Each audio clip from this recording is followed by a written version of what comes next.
Okay, so talk to me a little bit about some trends that we might be seeing with makeup. The pink under eye concealer. So Is this I've always done that. Keep it or lose it? You've always done it. So I wouldn't say pink under eye concealer, but I've always used a color corrector under my under eye.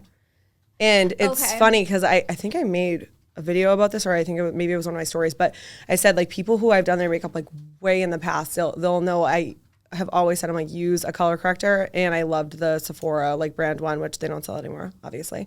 But I used to tell my clients, I'm like, if you have a light pink liquid lipstick, I'm like, use it. It's probably the same thing.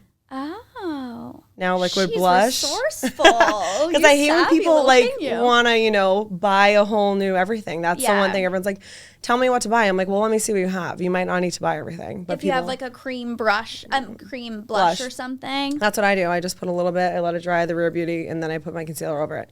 Because the Sephora, like I said, they don't have the color corrector anymore. But yeah, so I've been doing that for a while. I don't know how I feel about mixing it in together, you know? Yeah, I've seen that a couple times. Because I feel like people kind of go crazy with things. I think if you do it the right way, it's great. But I just think layering it is a little bit easier, so it's not like too pink. But even like the blush on the nose, I hate it.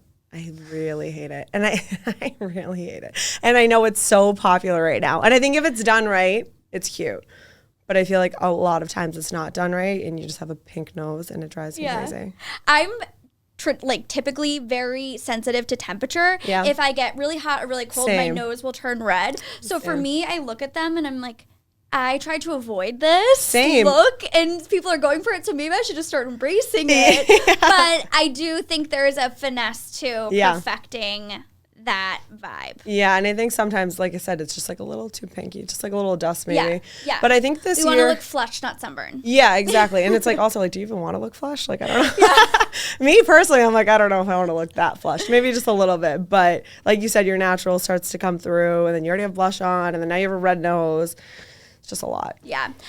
Okay. My next thing is kind of similar idea. Yep. You talk about baking. Is there the lavender setting powder from Fenty? Everyone's talking about it. Does the lavender make a difference? So this is why I hate TikTok, because I've been using lavender for the last year and a half from Fenty. That was like, you can go back on my like to know it's from last year.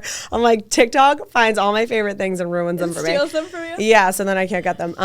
But I've been using it for years. I love it. It's just like any, like even if it's like a pink like tone, or it's like the purple, the lavender, like they're just really brightening, and they just look beautiful on the under eye. I've never really loved like the banana powder. I think they look too yellow tones. Like, so I've always just geared towards like the lighter ones and the lavender, and that was one that I've been using for years. Cool. Yeah, and I use a Huda. So that versus just a traditional like translucent, say Laura Mercier, the idea is that the lavender will just add a little extra brightening effect, a little extra pop. Yeah. So if you're a typical baker, or if you will be now, because they're taking your suggestion, the lavender could be a good way to go. The lavender is a good way to go for something brightening, or even like Huda Beauty has one. I think like Cupcake is like one that I use a lot, and like Pound Cake, and then there's like a cherry one, which also TikTok sold out, but has like a light pink. I know, I'm like everything has like a light pink tint. That's good too. But that's if you want to bake and you want a bright under eye. Some people don't have the time to like let it sit there for 3 minutes, or whatever, how many minutes. If you're a girl that just wants to set your face and you want to run out the door and put it on, then get one that matches your skin tone. Okay.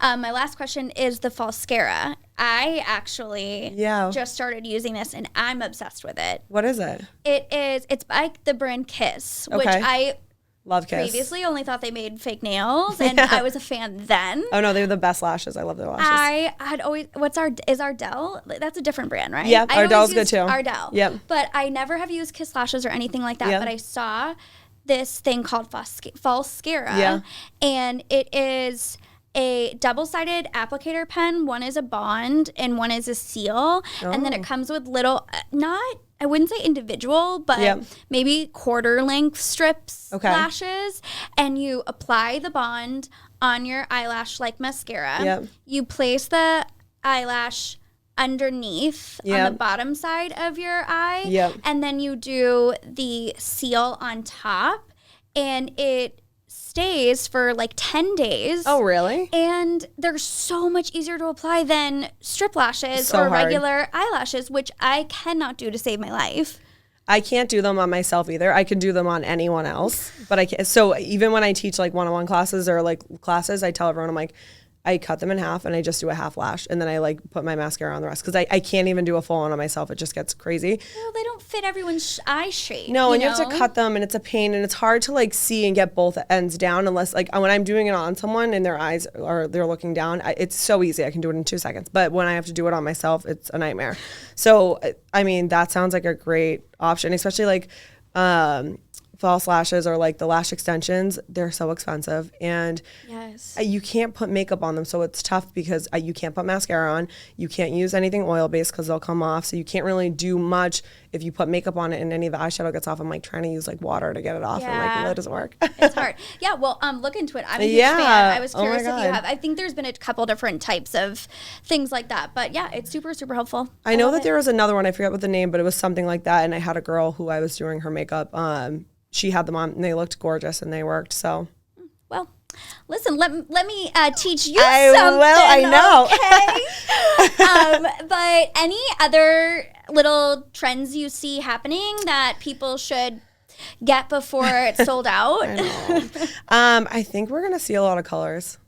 Yeah? Like Euphoria style makeup? I think the Euphoria style is kind of like, since the show's like over for now until it comes back in, I think we're going to see a little bit more like just like a pop of color here and there, you know? Like I think the neutrals and the bronzy are still going to stay for a while. I think but I think the no makeup look is going to stay around for a little while. Mm-hmm. I think, less like foundations, like really light, you know, kind of just like glowy. And I think just like a pop of color, I think people are going to be into this year. Lip, eye, either or? No, I feel like lips kind of like, we already did that in like 2017. Yeah, probably eyes though, like just like a little bit of color here and there.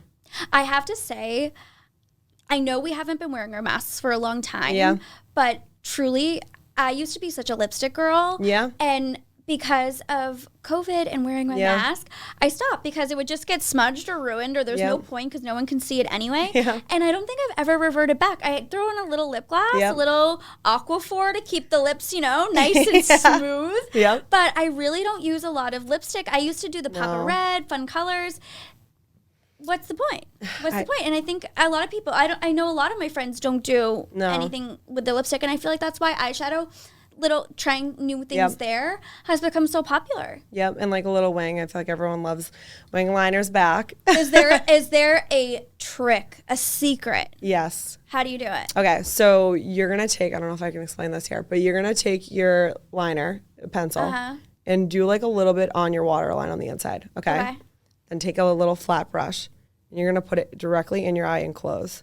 This is why brushes are important. And then just pull out. So pull out and up. So so when you take the little brush, I wish I had one on me so I could show you. You take the little brush and you're going to close your eye and you're going to rub, get the product on there and just pull up that way. You're going to see a very, very faint line. It's going to be so faint. You're going to be, basically you can't see it unless it's you and you're in the mirror. And that's going to be the perfect wing liner on your eye. So then from there you can just like take, you know, whether it's shadow or the liner and just kind of draw it out. But that's your perfect wing liner. That just blew my mind. Yep. Makeup by Mario. He made that up, so I can't steal that. But that is the trick, and I did learn that from him. That is such a great idea. Yeah. And it's not going to be the actual wing itself, but it's your guide. It's your guide. Marker. Yeah, because I feel like everyone's like, I tried to do it, you know, do I go out or whatever, or I use a liquid. Like, I always think shadows and pencil's easier because you can kind of buff it out and then put a shadow over and kind of mimic it if you mess up.